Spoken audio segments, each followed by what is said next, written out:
With the shelter-in-place orders throughout the United States and Canada, it probably means you're not using your vehicle very much or at all. I want to share with you some quick techniques to keep your vehicle in tip-top shape and running smoothly. Number 1, keep your battery charged.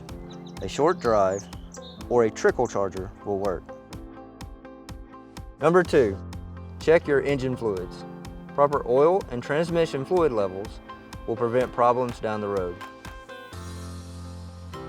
Number 3, maintain recommended tire pressure. This helps to prevent flat spots when your vehicle is sitting. Number 4, wash your vehicle frequently. This helps to protect the paint, especially for the vehicles parked outdoors. While many businesses around the country have closed to stop the spread of COVID-19, automotive dealerships remain open and ready to further assist you.